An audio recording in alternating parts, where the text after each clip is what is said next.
Hey, good morning. Good coffee morning. Uh,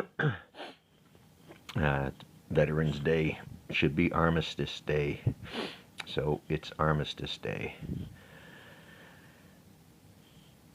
But thank y'all for what that's worth. I'm going to attach a link to a video about reactor fuel. Now, I really liked the first part of the video because it's pretty clear on reactor fuel content and what's in normal reactor fuel. It doesn't speak to a bad day. It doesn't speak to a criticality or anything else happening. It is just how it is when everything's functioning correctly at that nuclear plant. This is what the fuel rods contain inside each rod. You'll notice a conversation about plutonium content. As the rods cook and burn, the plutonium content increases.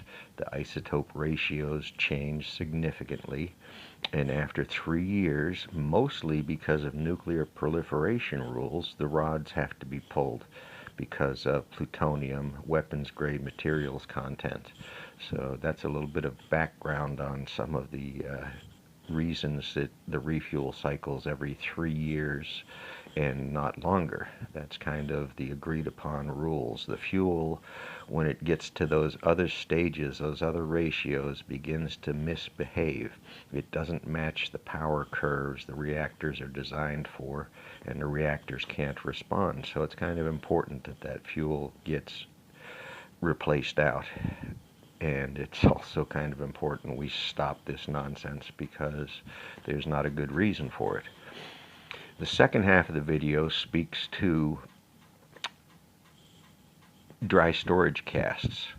And to me, it totally fluffs over that conversation. Totally. There is a challenge with those casks. The being able to store them on a football field or some such nonsense is asinine. It is a stupid conversation being had by salesmen. It is not real life. If you look at our storage conversations, we keep talking about Yucca Mountain, and the fact is there are other nations way ahead of us in this deep sequestration studies and understanding. But if they got together, they'd come up with maybe the best possible way, and it would be inexpensive to do because we'd know how to do it. But that is not how this game is played. This is a game of patents and corporate profits. So instead of doing the right thing, they're going to keep playing games and keep us ignorant about what the total cost of this nuclear fuel cycle is to humanity. So again, if you do look at the video, the first half talking to what is in nuclear fuel rods.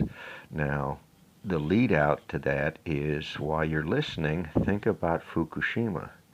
That is what was released into the environment, only under totally different rules. He's within all the boundaries of doing things right and not in doing them wrong. He doesn't speak to what happens if you uncover water from, let's say, a third of a spent fuel pool's rods. The problem is exterior corrosion can leach and eat through the containment casings and down into those fuel pellets. So there's a huge concern when those things get breached. This is the same concerns we've got in the dry cask storage.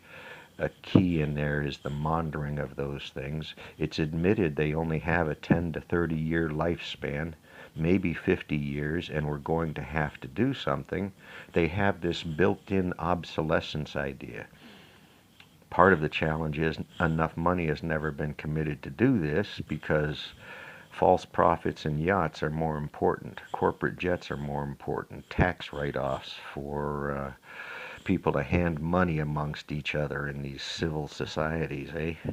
But like I said, this really is about that nuclear fuel component content.